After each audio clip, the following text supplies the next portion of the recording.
في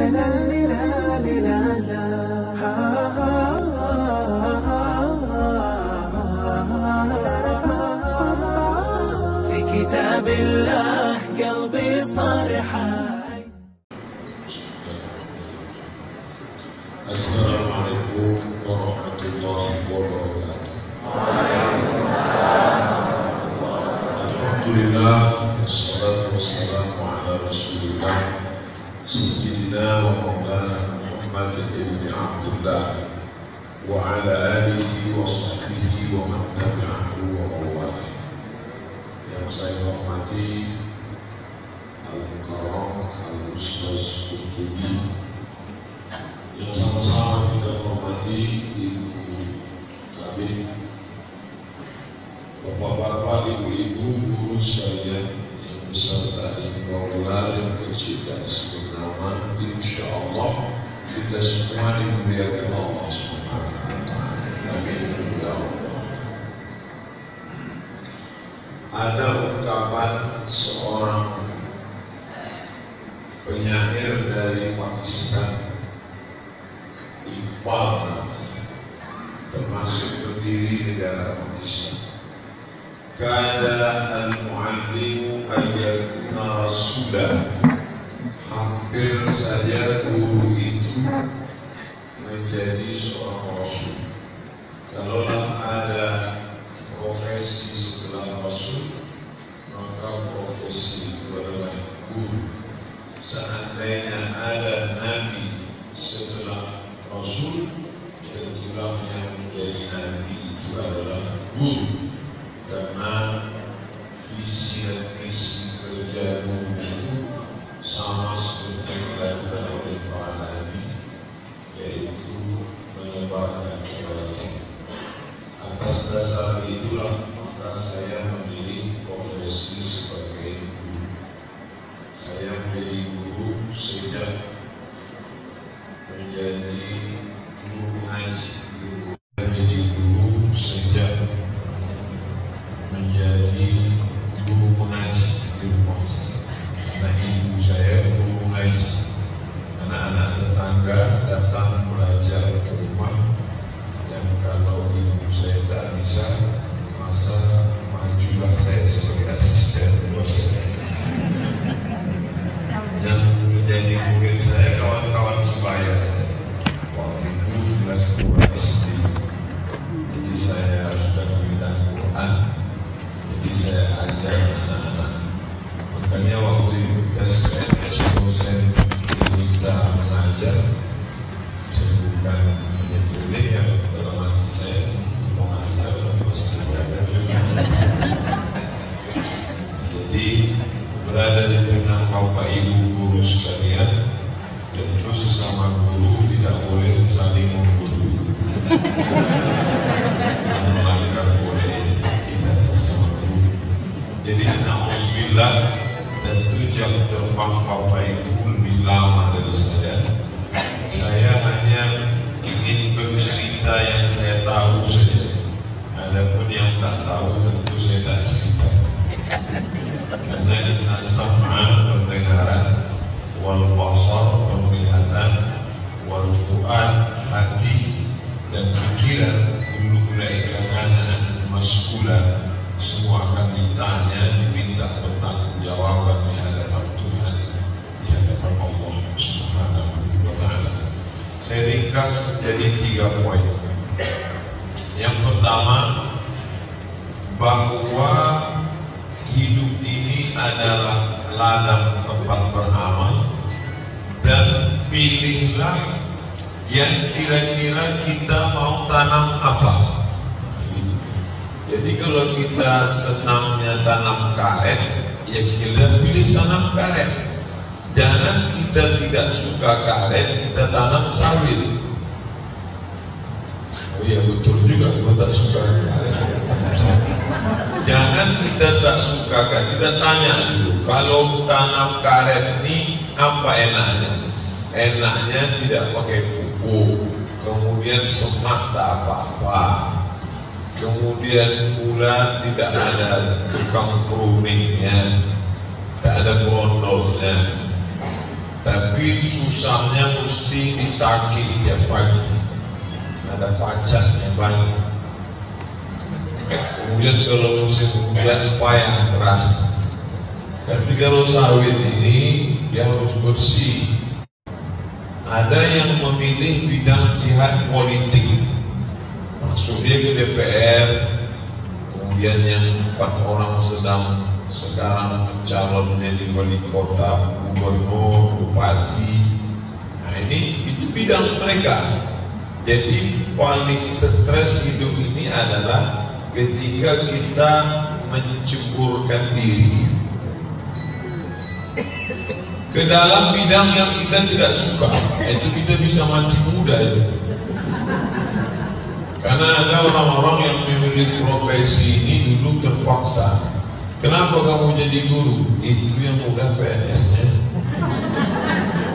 Kenapa kau jadi guru? Dulu FKIP itu sunyi, tak ada orang mau jadi guru. Tapi begitu banyak tunjangan, mudah, fasilitas, akhirnya orang yang tidak punya bakat jadi guru ikut mau jadi guru.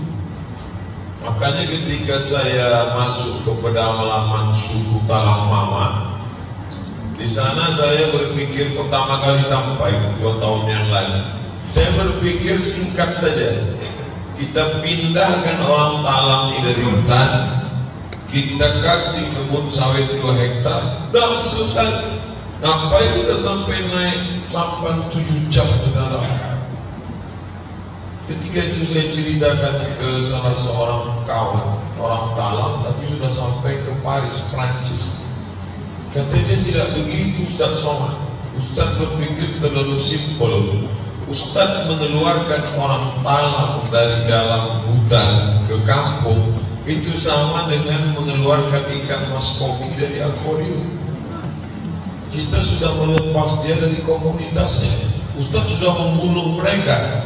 Lalu apa yang bisa kita lakukan? Biarkan mereka di dalam, kita jenguk, kita lihat, kita ayomi, kita lindungi, berikan penyuluhan, berikan apa yang bisa kita buat. Dan yang paling penting adalah yang kita bawa itu apa yang mereka mau, apa yang mereka suka, apa yang mereka bisa. Sehingga jangan masuk ke dalam, Ustadz bawa bagaimana cara untuk ngelas, karena mereka tidak bisa. Apa yang mereka mau, apa yang mereka suka, apa yang mereka bisa. Maka yang kami bawa ke dalam itu adalah sarjana Fakultas Pertanian Peternakan, bagaimana cara buat karamba. Kemudian ada kemarin datang ke dalam, kami bawa bagaimana budidaya lebah, karena tanaman banyak dipasang lebah datang selama ini tidak tahu. Kemudian pernah kami bawa bagaimana cara membuat sarang kelulut, karena kelulut banyak sekali, madu kelulut lebih jauh lebih mahal daripada madu lebah. Nah jadi ini profesi yang sudah kita pilih. Jadi ada yang terpaksa sedikit, kita paksakan diri harus mencintai, karena cinta juga ternyata bisa tumbuh karena terpaksa. Makanya ada ungkapan Witing Trisno Jalaran Sukopuli, karena terus kita akhirnya kita mencinta. Sebetulnya saya awalnya tak suka saya jadi guru di Polsek, tapi akhirnya subhanallah lama-kelamaan nunggu pensiun aja di Polsek. Kita harus cintai bahwa ini adalah medan dakwah dan perjuangan kita. Ada kawan-kawan kita berjuangnya bidang ekonomi, maka biarkan mereka, itu bidang dia. Ada kawan kita bidangnya bidang politik, biarkan. Nanti kita akan bertemu pada satu titik yang ekonomi akan buat sekolah, akan menyekolahkan anak yatim fakir miskin, membangunkan lokal. Yang bidang politik dengan tanda tangannya dia akan bagikan 20% dari APBD, sedangkan kita dengan kemampuan kita, karena ada kelebihan-kelebihan yang diberikan Allah pada orang yang kita sangka biasa-biasa saja, tapi ternyata luar biasa. Dan itu saya alami sendiri ketika diundang di salah satu TK di Jalan Harapan Raya. Ustaz nanti datang ke TK kami, ya saya sangka pengajian itu wali murid, rupanya itu anak TK. Berikut ini mari kita dengarkan tausiah yang akan disampaikan oleh Mukarram Haji Abdul Somad MCMA, S1 dari Azhar Mesir, S2 di Maroko, dosen Filsufah, anggota Komisi Fatwa. Satu pun anak TK kita hari ini. Saya memang paling cemas, lebih cemas dari TV One. Begitu saya salam, Assalamualaikum warahmatullahi wabarakatuh, mereka sibuk dengan kawannya. Disitulah Allah sedang menegur saya, hai Abdul Somad, di sini ditunjukkan kau tak berbudi, tak bisa. Tapi saya sadar di tengah boya-boya dan nasi ada bawang. Bawang kecil aja.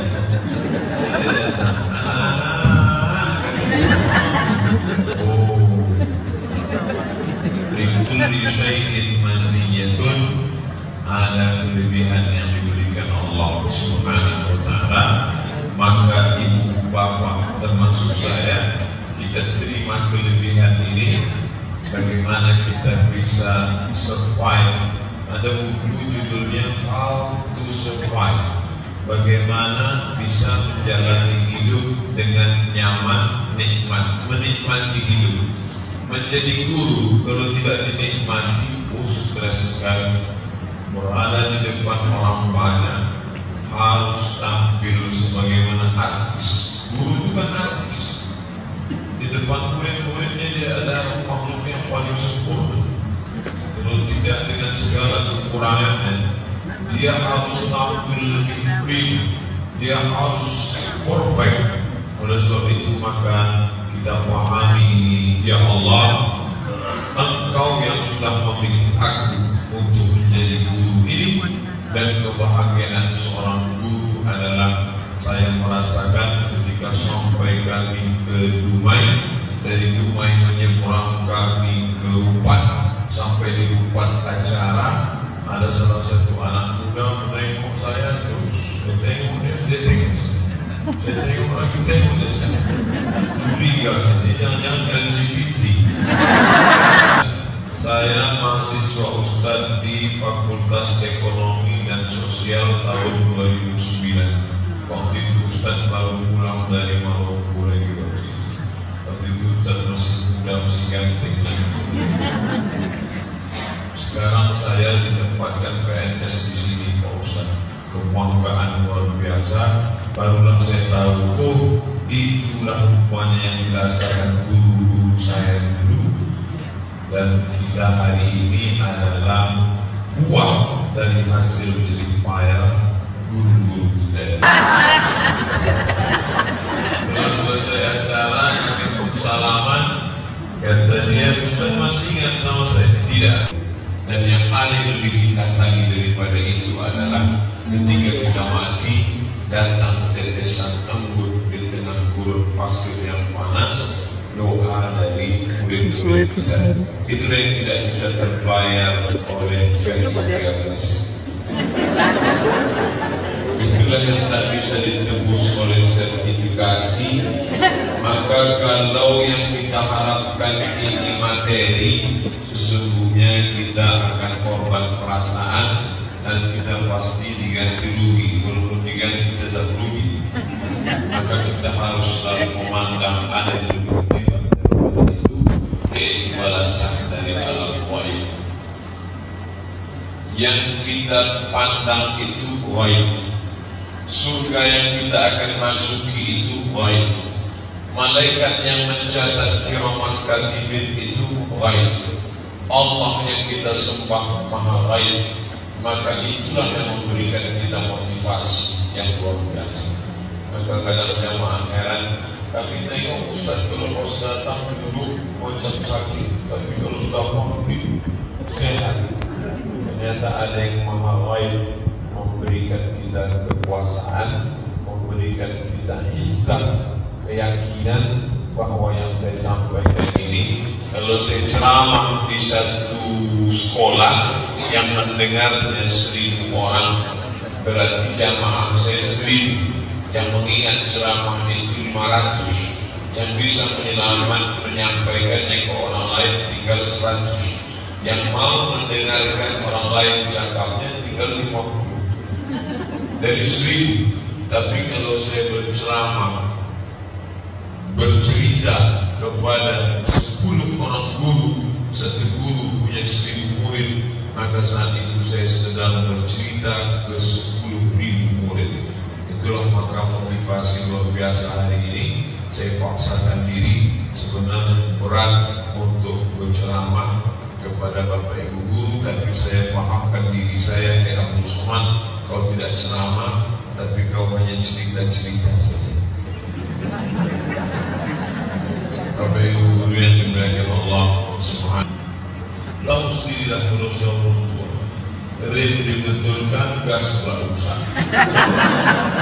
gas dipasang, hasil mati, hasil betul lampu sebelah tadi. Untung dia masih ada. Andai dia tak ada, pergi tinggallah sebatang kara Subhanahu wa ta'ala. Maka saya sudah memilih ini, dan saya selalu sampaikan, aku sampai mati ingin jadi guru. Kami bulan Ramadan kemarin menjenguk beberapa guru kami. Di akhir hayat, sunyi di tengah keramaian. Tinggal di kota besar, rumah besar, anak-anak sudah nikah, cucu-cucu di rumah orang tuanya, tinggallah berdua sama bini yang sendirian, yang menemani remak kotor. Saya berpikir, kalaulah nanti tahun 2040 umur saya 63 tahun, anak-anak menikah, istriku mati, dan aku tinggal sebatang kara sunyi di tengah keramaian, Pekanbaru akan menjadi kota metropolitan. Tak siap saya, tak siap saya hidup macam itu. Dulu dari pagi sampai petang, bahkan kami tengok meleleh air matanya. Apa katanya? Nah, kami ini orang yang terbuang. Maka saya berpikir saat ke rumah Pak Amin, sebelum Ustaz ceramah Ibu Ii nanti tolong mampir ke rumah Pak Amin. Saya bilang kalau ada waktu ya 10 menit aja, oke lah. Di situ saya ambil inspirasi. Rumah tidak terlalu mewah, ada beberapa kelas seperti rumah joglo, ada gambar balon, gambar ikan. Ternyata ada anak-anak pagi sekolah, sore ada anak-anak mengaji, kemudian ada orang tua mengantar anaknya, sehingga kita tidak mati dalam kesendirian. Disitulah saya berpikir, aku mesti jadi guru sampai tua. Mungkin ceramah ini hanya sampai 2038 mungkin. Masih bisa digas lagi insyaallah. Assalamualaikum. Jika udah lewat dari itu batu lah. Tak bisa. Tapi kalau anak-anak itu ada, saya masih ingin duduk, tidak pakai mikrofon, dikelilingi anak-anak, panggil satu-satu, baca. Ada dia alim bawah hidup depan guru AI. Ada dia oh tak pakai itu lagi Ustaz. Jadi apa kami metode baru betul. Paksa awak belajar balik karena dulu tak belajar itu. Apa dia bataba batasa basaba. Sebab itu maka kita ikuti saja. Sudah itu 2037. Mati umur 63 2040. Kalau sampai alhamdulillah, tak sampai tak apa-apa. Karena orang beriman tak pernah bersedih hati. takdirkan aku hidup besok pagi ya Allah, insya Allah amalku bertambah. Andai kau takdirkan aku mati malam ini ya Allah, insya Allah dosaku berkurang. Kalau hidup Ustaz besok pagi bertambah amal, mengajar aku lagi. Kalau mati Ustaz malam ini berkurang dosaku. Besok pagi aku tak lagi menengok lutut, tak lagi menengok orang besar pakai baju kecilan, orang kecil pakai baju besar. Itulah indahnya menyikapi hidup. Oleh sebab itu, bagaimana cara mengajar kira-kira 20 tahun akan datang sampai akhirnya memang profesi terakhir. Bahwa pensiun, insya Allah saya pensiun umur 60. Saya sampaikan ke anak menantu, pemenantu belum ada, anak kemana kan? Saya bilang aku tak ingin kau profesi yang lain, kau jadi guru aja. Insya Allah panjang umurku, sehat badanku, kuatkan kalian 3 lokal. Tak perlu berbuat besar, tapi akhirnya anak cucu berebutan 3 lokal. Kau 3 lokal, kau 3 lokal, kau 3 lokal. SMP itu. Kau sekolah, kau atur, paham mengalir. Daripada kau jadi pejabat tinggi, ditekan dari atas, ditekan dari bawah, mati. Bapak, saudara sekalian, seprofesi, satu pengabdian, ini merupakan pilihan Allah sudah memilihkan kita di sini, maka kita jaga ini sebaik-baiknya. Maka inilah kebahagiaan yang luar biasa ketika kita bisa menikmati apa yang ada pada diri kita. Karena banyak orang ingin menikmati apa yang tak ada pada diri, itu tersiksa luar biasa. Menengok rumah orang nikmat, menengok mobil orang nikmat, apalagi menengok bini orang. Maka nikmatilah apa yang ada pada diri. Pada saat itu kau orang yang paling beruntung. Guru kalau melihat pejabat dia stres. Posisi guru, tapi yang dinikmati pejabat, maka dia akan tak pernah bersyukur. Enaknya bapak itu mobil dinas, ada supirnya, ada uang tunjangan, uang tunjang, uang sikut, uang sipak, uang sundul. Apakah dengan mendongak itu kita akan meringankan beban? Tidak. Justru makin mendongak manusia. Dia harus di depan makhluk mati, komputer. Karena kalau dia tetap juga diletakkan di depan manusia, 2 kemungkinan. Kalau tidak dia rusak, manusia rusak. Lebih baik dia diletakkan depan printer, paling mesin printer itu rusak. Inilah yang mencederai profesi guru. Orang-orang yang stres tidak selesai, diselesaikannya dengan murid. Ditariknya telinga, leher makin sakit, telinga makin panas, leher makin kering. Maka nikmatilah apa yang ada pada kita dengan tetap menekuni. Setiap semester ada inovasi diri. Ada satu kekurangan kita di barat, guru-guru itu direview, view pandang, pandang ulang, dikaji ulang. Di akhir semester murid-murid disuruh menilai guru. Ketika penilaian itu tampak ini orang tak layak lagi berada di depan orang, maka dia dialihkan ke depan komputer. Dia memang tak layak di depan orang, psikologisnya terganggu, maka dia tak cocok di depan, tangkal telinga murid. Akhirnya seluruh guru disalahkan, seluruh orang tua menyalahkan guru, dikeroyok guru oleh 3. Komisi Perlindungan Anak, wali murid, kedua orang yang membawa pihak berwajib. Akhirnya guru dikeroyok habis. Kalaulah guru sudah habis, musibah bencana kiamat sudah terjadi. Karena pokok pangkal dari kebaikan alam semesta ini ada pada guru, manusia yang digugu dan ditiru. Oleh sebab itu maka ini kelebihan luar biasa, mesti kita syukuri, mesti kita cintai. Cita-cita yang tak pernah berakhir dengan kematian, tapi terus sampai mati. Makanya Nabi memesankan dalam Sahih Muslim, "Idza matal insan," kalau manusia mati, inqata'a, putus. Tapi ada yang tak putus. Apa yang tak putus itu? Ilmun yuntafa'u bih, ilmu yang bermanfaat. Ini juga harus diluruskan. Mindset, otak, setting otak kita. Ustaz ngajar hadis, masa kuliah pelajaran Ustaz kan hadis itu hadis Nabi. Iyalah Ustaz dapat pahala karena agama. Ini tak betul. Justru dosen guru bahasa Inggris pahalanya bisa lebih besar daripada saya.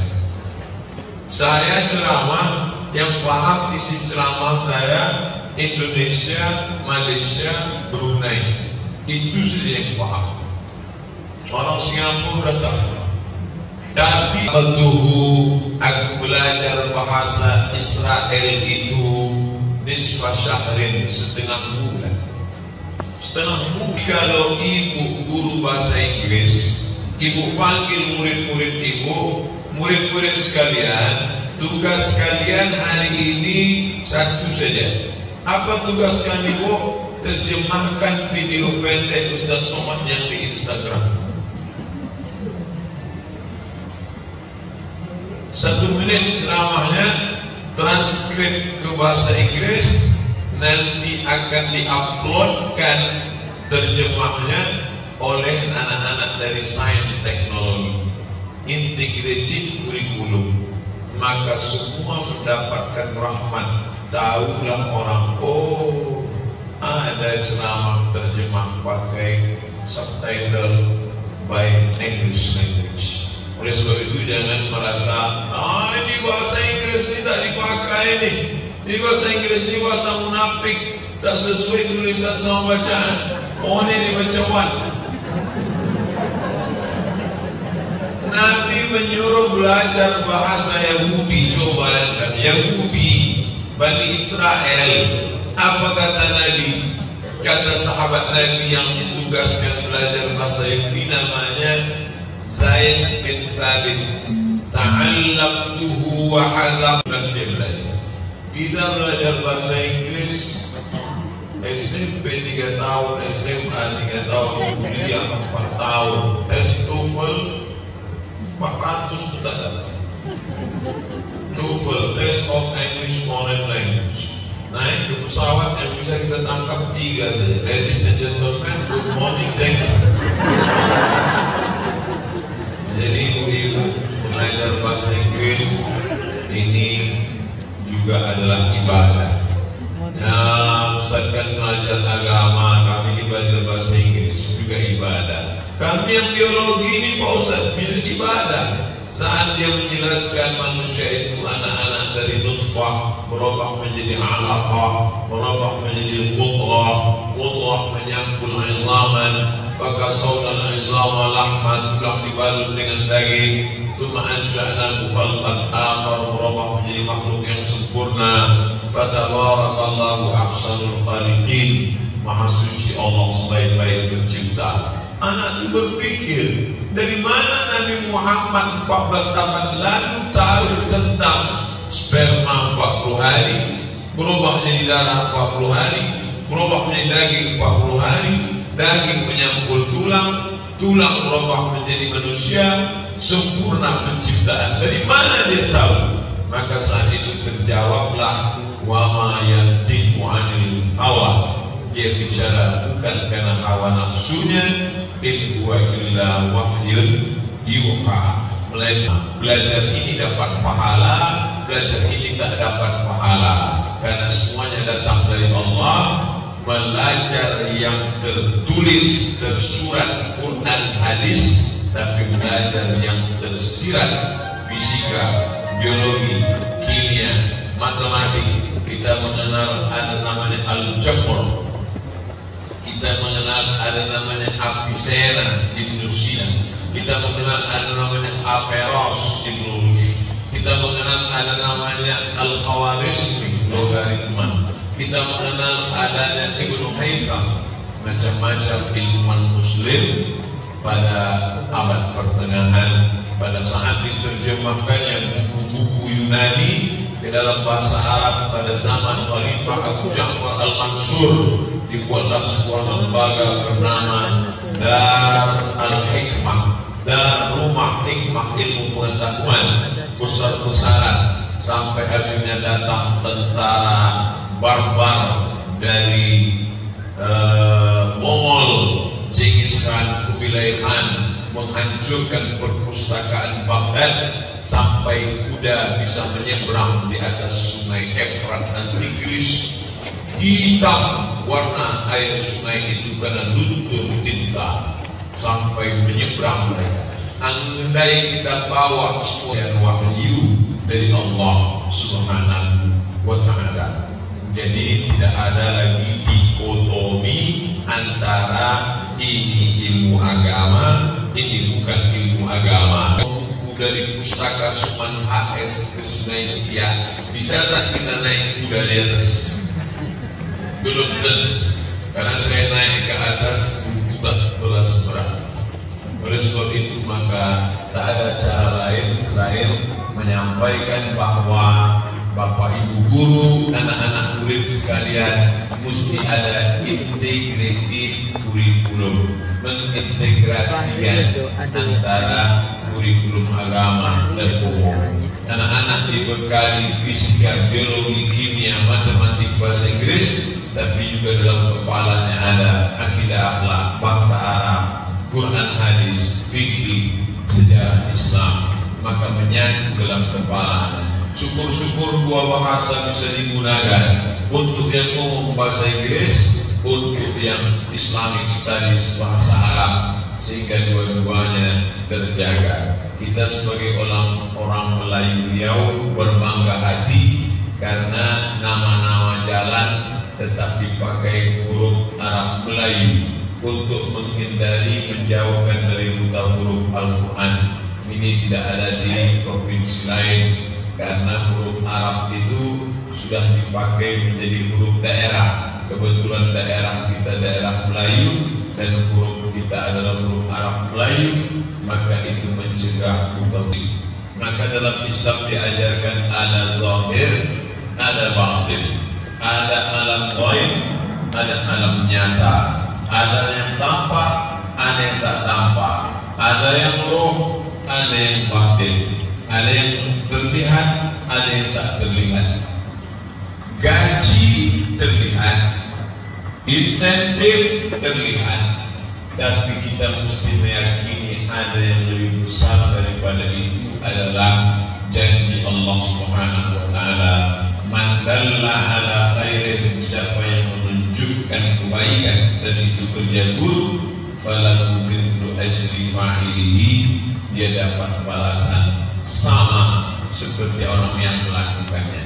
Jadi kalau motivasinya itu, maka tidak berpengaruh pada diri.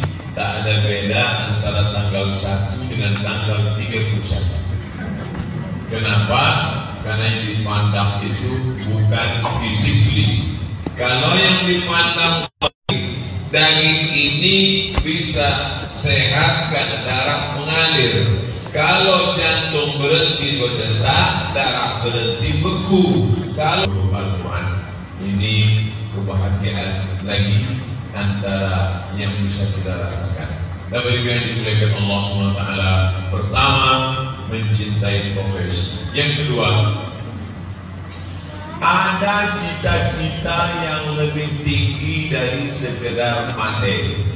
Makanya kita diajarkan ketika melihat diri di cermin, Allahumma kama hasanta khalqi fahassin qulubi. Sebagaimana fisikku sudah sempurna, perbaikilah yang non-fisik. Darah membeku, busuk menjadi nanah. Nanah adalah kesukaan cacing tanah, maka ini semua akan dimakan cacing tanah. Abdul Somad hanya setumpuk daging busuk yang akan disantap cacing tanah. Maka kita tak pernah merasa diri mulia selalu pesankan kepada Hai Abdul Somad, pandang kulitmu baik-baik, warnanya warna tanah, bentuknya retak-retak macam tanah, akan dimakan cacing tanah, baunya berbau tanah. Apa yang kau sombongkan? Bangun pagi, kalau belum dilaksanakan besok coba. Kenapa bang lama nengok tanah? Ini ustaz-ustaz semua. Saya ini kalau mati cacing tak terlalu senang. Tengoknya, setunjang. Lalu yang kita bawa itu apa? Itulah dia yang asal daripada langit dan bumi, yaitu balasan seorang guru.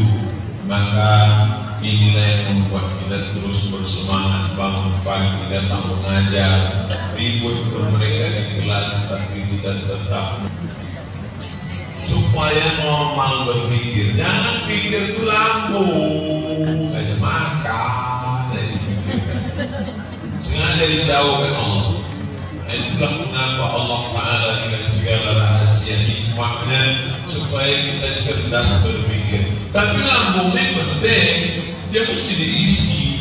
Ibu bapak konsen mendengar cerita Ustaz Somad ini karena udah berisi lah tadi.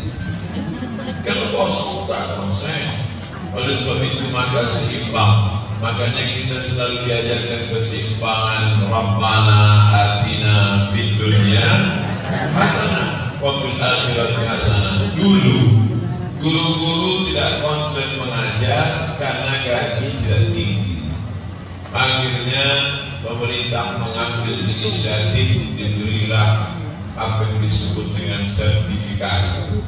Tapi ternyata karena dunia materi terus membuat manusia menjadi konsumtif, sertifikasi melihat mereka sebagai anak-anak yang perlu kita selamatkan dari azab Allah Subhanahu wa Ta'ala. Secara diri pribadi kita insya Allah selamat, tapi anak-anak ini belum selamat, generasi akan datang belum selamat.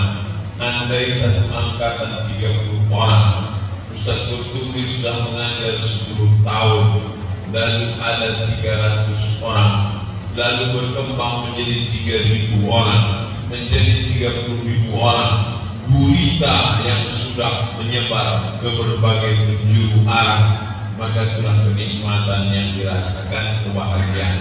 Materi ini tidak pernah selesai. Makanya Allah sengaja buat jauh antara otak dengan lambung.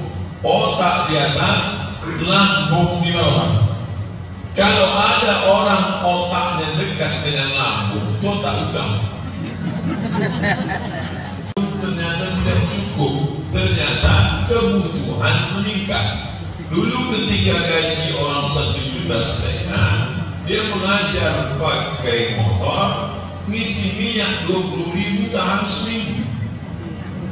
Tapi ketika naik insentif, dia berkembang keinginan, maka motor berubah menjadi mobil. Maka kebutuhan bukan makin dikit, makin banyak. Diharapkan makin konsen, makin tak konsen. Detak jantung pun mulai tak normal. Oleh sebab itu maka satu-satunya yang dapat menenangkan jiwa adalah meminimalisir keinginan, bukan membunuh. Kalau ada orang membunuh keinginan sama dengan mati. Tapi meminimalisir keinginan, maka keinginan ini akan terus dingin sampai laukanan li Adam wadiyan min zahab. Andai ada bukit menyeimbangkan antara zahir dan batin, memberikan kepuasan. Makanya kata Nabi, orang kaya bukan orang yang banyak hartanya, karena harta tak pernah memuaskan. Kepuasan itu batin, letaknya di sini. Sedangkan harta itu materi, letaknya di sini.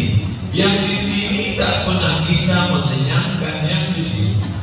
Maka kekenyangan materi tak pernah bisa mengenyangkan batin. Satu-satunya yang bisa mengenyangkannya hanyalah qanaah, merasa cukup dengan pemberian Allah. Makanya kata Nabi, iqna' bima qasamallahu lak, merasa cukuplah dengan pembagian Allah, takun anas, maka kau orang yang paling berkecukupan. Ternyata di dua landai ada satu tanah di tengah namanya lembah. Lembah itu isinya emas semua. Dia tak pernah berkata, "Ina cukuplah ya Allah," enggak. Tapi dia berkata, "Bisa tak minta satu lagi?" Walan tamla fahu illa turab, sampai mulut tersumbat tanah.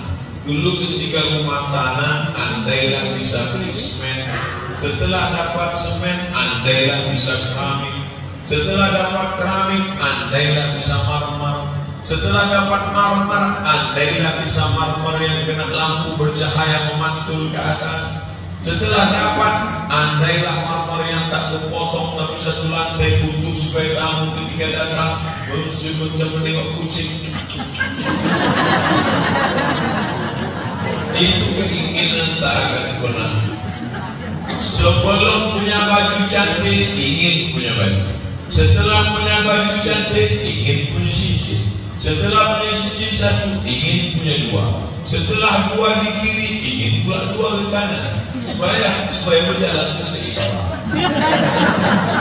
Di mana alasan si bumi itu, Bu? Maka satu-satunya jalan adalah orang kaya itu tak pernah cukup. Ustaz Somad, itu yang mobil di depan kita itu orang paling kaya di kawasan. Masa ya?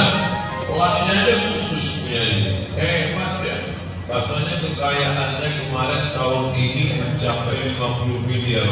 Oh, kaya sekali dia. Iya, tapi utangnya 100. Artinya apa? Sebenarnya manusia tak pernah menikmati hidup. Hanya orang yang pandai bersyukur sajalah yang menikmati hidup. Apa kata orang kaya dengan mobil baby Benz? Mercedes-Benz punya baby, disebut dengan baby Benz. Paling lembut, paling halus, paling cantik.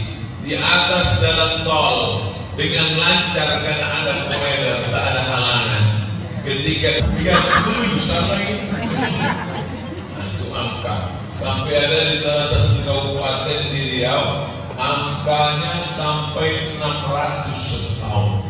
Dan yang paling banyak menggugat itu perempuan dan dari kalangan ibu. Tapi bukan banyak.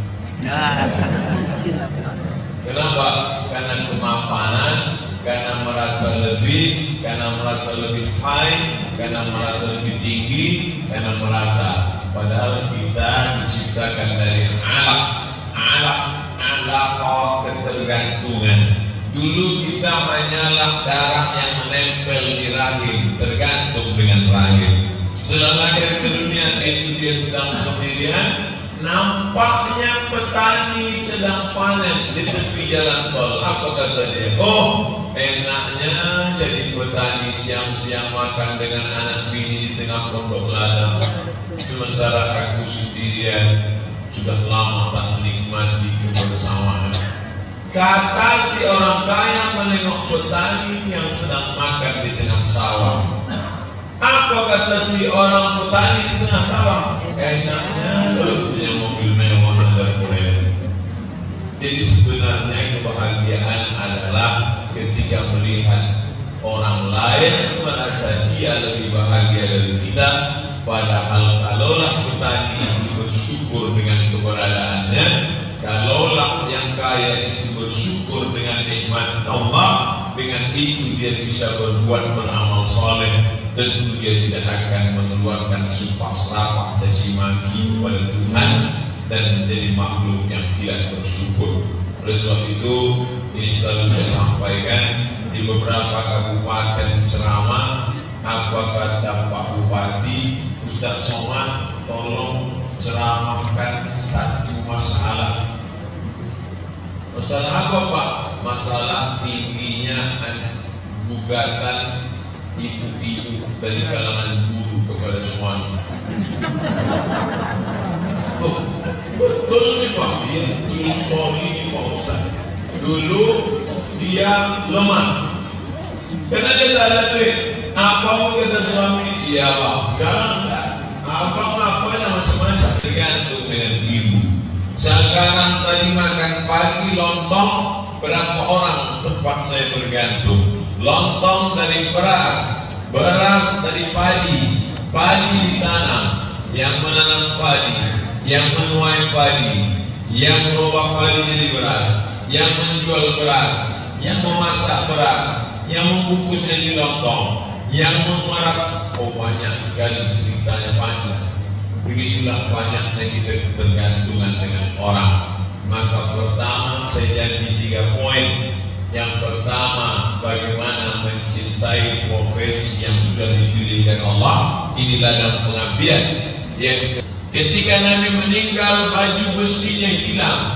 Sahabat heran, mana baju besi Nabi? Siapa yang mencuri? Ternyata dipegang seorang Yahudi. Yahudi, kenapa kau curi baju besi Nabi? Aku tidak mencuri. Nabi kalian menggadaikan baju besinya kepadaku karena mau meminjam 30 sok gandum. 30 sok sama dengan 90 kilogram. Padahal sahabat Nabi banyak yang kaya. Nabi ingin mengajak dua, bahwa kita mesti ada keseimbangan antara kekenyangan zahir dengan kepuasan batin. Yang ketiga, ini yang terakhir, pekerjaan kita ini yang tidak bisa dilakukan insinyur membangun jembatan. Ketika ada isu jembatan melengkung Sungai Siak bahaya, mereka cukup tutup, insya Allah akan selamat. Tapi kalau kita salah mendidik yang tukang membangun jembatan, kita yang bisa menutupnya. Karena fatalnya tidak terlihat pada retaknya. Andai ada insinyur membangun gedung ini retak, kita bisa tutup dia.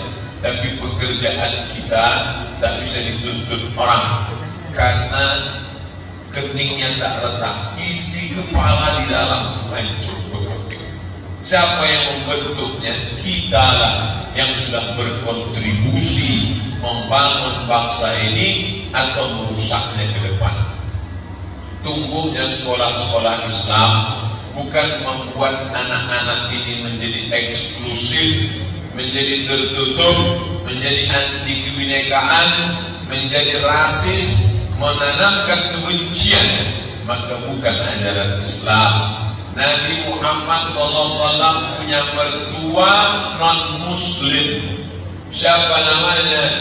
Huyai bin Akhtab. Tidak Islam. Istri Nabi Muslim, namanya Sofia.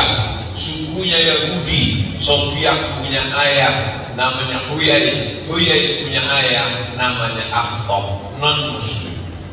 Ketika Nabi pindah dari Makkah menuju Madinah, pakai gaya menunjuk jalan. Sepakat semua ahli sejarah, menunjuk jalannya itu non-muslim, namanya Ibnu Quraisy. Ajarkan inklusivisme, keterbukaan, bisa menerima orang lain, bisa bekerja sama. Orang Melayu adalah Islam. Kalau sudah disebut Melayu berarti Islam.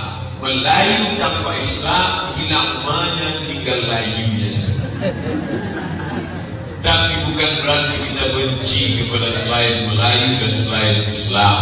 Orang Melayu Riau masyarakat paling terbuka. Baba, kami lebih parah dari kami. Kami kena asma iktisadiyah, moneter. Kami kena krisis moneter 98. Kalau Baba naikkan sewa rumah, pindah kami dari sini. Apa kata Baba Yosef? Kau tetap. Orang Melayu itu hanya menerima Melayu saja. Saya tanya, saya tak mau jawab. Saya tanya, nama jalan paling besar, paling panjang di Pekanbaru jalan apa? Sudirman. Sudirman itu orang Melayu apa orang Jawa? Jawa. Seandainya kita ini ekstrim, pasti kita buat jalan Pangtuah paling panjang. Sepanjang dari ujung Sungai Siak sampai ujung Sungai Indragiri. Baru berapa? Nama gedung paling tinggi, paling besar, gedung Suman HS. HS itu apa? Hasibuan, Mandailing, Natal, Tapanuli Selatan. Gedung yang paling tua, paling besar sampai sekarang dipakai, gedung apa?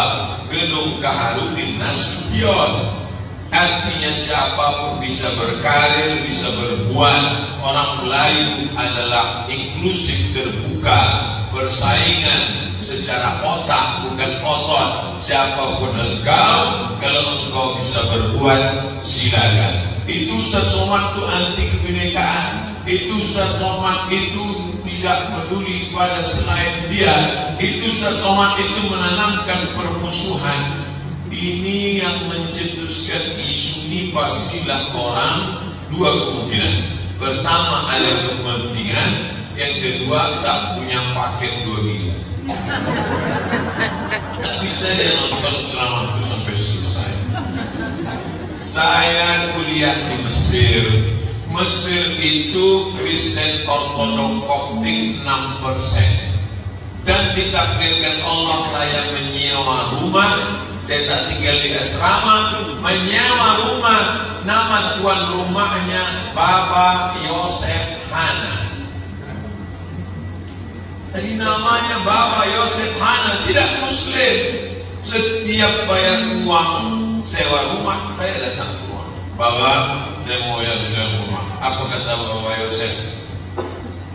Abdul Somad, ya beli anakku paksa aku naikkan sewa rumah, anak musab bisarapan, aku kena kanker, aku mau operasi, jadi aku naikkan sewa rumah. Tinggal di sini, tak usah kau pindah. 4 tahun saya di Mesir, pulang 2002 sampai pulang rumah itu tetap tak kami tinggal. Begitulah hubungan baik kan. Kau bukan saudaraku dalam satu keyakinan, tapi kau saudaraku dalam satu kebangsaan. Kalau sama-sama Indonesia, United Nations, Persatuan Bangsa-Bangsa di Jenewa. Tapi 14 tahun yang lalu Muhammad Sallallahu Alaihi Wasallam, ini bukan orang Indonesia. Lalu apa kata yang layak untuk Baba Yosef? Baba Yosef, kau mungkin bukan saudaraku dalam satu keyakinan, tapi kau adalah saudaraku dalam satu kemanusiaan. Karena sama-sama manusia. Oleh sebab itu, fitnah-fitnah itu diklarifikasi. Siapa yang membantu klarifikasinya? Bapak dan Ibu. Termasuklah selama saya ini klarifikasi tentang tuduhan-tuduhan. Walaupun sebenarnya tuduhan itu tidak memudaratkan saya sama sekali. Saya menganggap itu hanya iklan gratis. Ustaz, ini tetangga saya non muslim, anaknya nikah, boleh saya datang? Silakan datang. Apa salah? Apa nanti saya ucapkan? Selamat menempuh hidup baik. Jadi jangan lupa ucapkan barakallah.